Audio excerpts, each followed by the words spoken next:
नमस्कार दोस्तों, आप सभी का स्वागत है हमारे YouTube चैनल कानून वाला पर। मेरा नाम सौरभ कुमार है। इस वीडियो में हम लोग पुलिस अधिनियम 1861 के बारे में जानेंगे।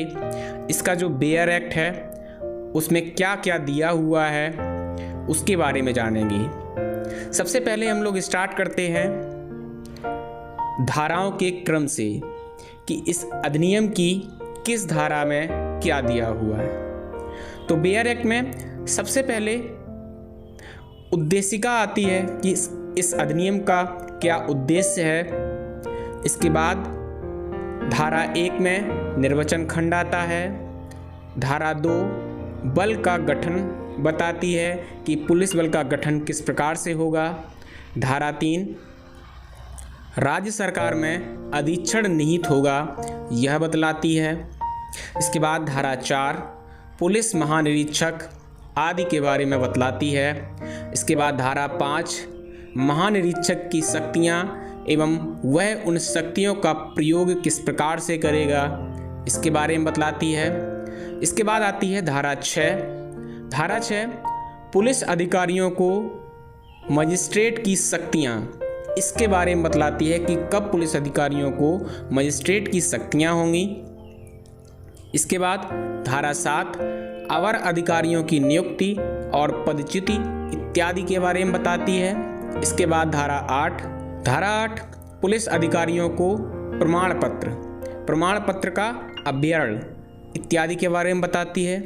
इसके बाद धारा 9 पुलिस अधिकारी बिना इजाज़त या 2 मास की सूचना के पदत्याग नहीं करेंगे। अर्थात यह धारा बतलाती है कि कोई भी पुलिस अधिकारी बिना इजाज़त से या 2 माह की सूचना के पदत्याग नहीं करेंगे। अर्थात अगर उन्हें पदत्याग करना होगा तो उन्हें 2 महीने पहले सूचना देनी होगी या फिर किसी पुलिस अधिकारी की इजाज़त लेनी होगी। इसके बाद अगली धारा आती है धारा 10। धारा 10 पुलिस अधिकारी अन्य नियोजन में नहीं लगेंगे। अर्थात कोई पुलिस अधिकारी जो पुलिस के नियोजन में है वह किसी अन्य नियोजन में नहीं होगा। अर्थात वह ना तो टीचर होगा ना वकील होगा, किसी भी अन्य नियोजन में नहीं होगा। इसके बाद अगली धारा आती है धारा 11। धारा 11 पुलिस अधिवार्षिकी निधि के बारे में बतलाती है।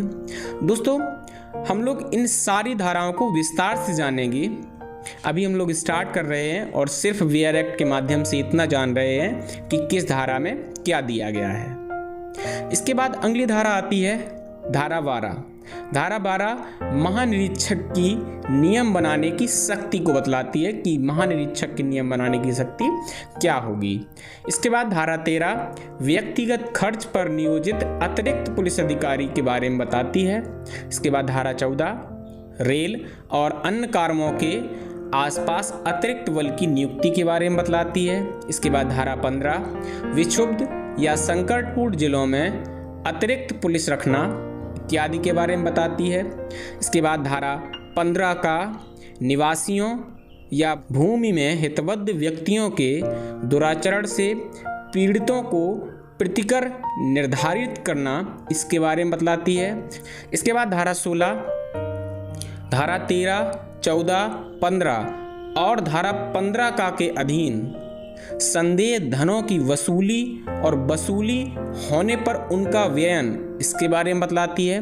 इसके बाद धारा 17 विशेष पुलिस अधिकारी स्पेशल पुलिस ऑफिसर के बारे में बताती है। इसके बाद धारा 18 विशेष पुलिस अधिकारियों की शक्तियाँ क्या होंगी, इसके बारे में बताती है।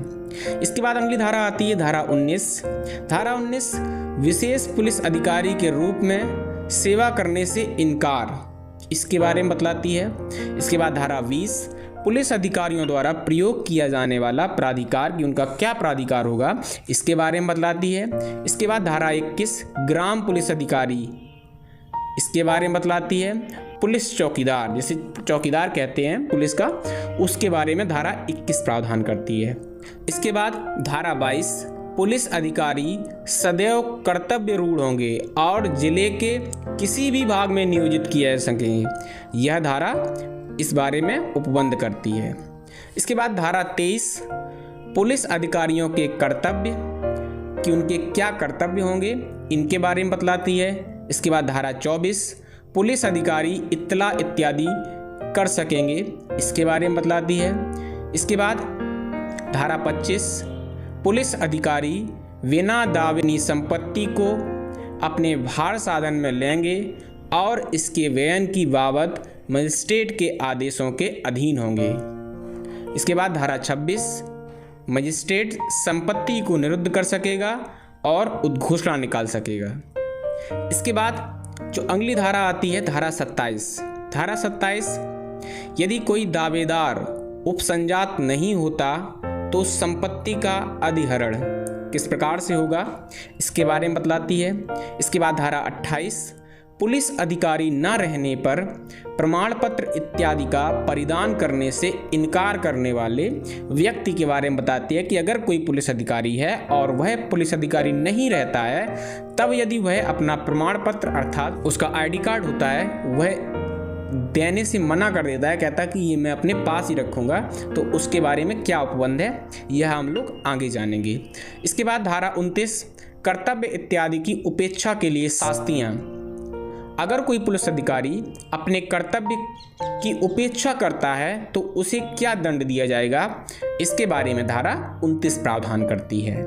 इसके बाद धारा 30 लोक जमावों और जुलूसों का विनिमय और उसके लिए अनुज्ञप्ति देना, कि अगर कोई लोक जमा होता है या जुलूस होता है उनके विनियमन और उनके लिए अनुज्ञप्ति देना धारा 30 वर्णन करती है। इसके बाद धारा 30 का अनुज्ञप्ति की शर्तों का अतिक्रमण करने वाले जमावों और जुलूसों के संबंध में सख्तियों के बारे में उपबंध करती है। इसके बाद धारा 31 पुलिस लोक सड़कों इत्यादि पर व्यवस्था बनाए रखेगी, इसके बारे में वर्णन करती है कि पुलिस का यह कर्तव्य होगा कि वह लोक सड़कों इत्यादि पर व्यवस्था बनाए रखे। इसके बाद अगली धारा आती है धारा 32। धारा 32 ठीक पूर्ववर्ती 3 धाराओं के अधीन निकाले गए आदेशों की अवज्ञा के लिए शास्ति का प्रबंध करती है। इसके बाद धारा 33 जिले के मजिस्ट्रेट के नियंत्रण की आवृत्ति के बारे में बताती है।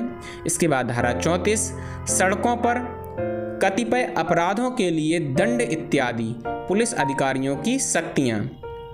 इसके साथ साथ ढोरवध, ढोर मतलब अगर जानवरों की मृत्यु हो जाती है, ढोर का मतलब कोई जानवर, अगर जानवरों की मृत्यु हो जाती है, बेतहाशा सवारी आदि जीव जंतु के साथ निर्दयता की जाती है, या यात्रियों को बाधा पहुंचाना या विक्रय के लिए वस्तुओं को अभिदर्शित करना या मार्ग पर धूल फेंकना, मत्त या बलवात्मक पाया जाना, शरीर का अशिष्ट अभिदर्शन करना, संकटपूर्ण स्थानों के संरक्षण में उपेक्षा करना इत्यादि के बारे में धारा 34 वर्णन करती है।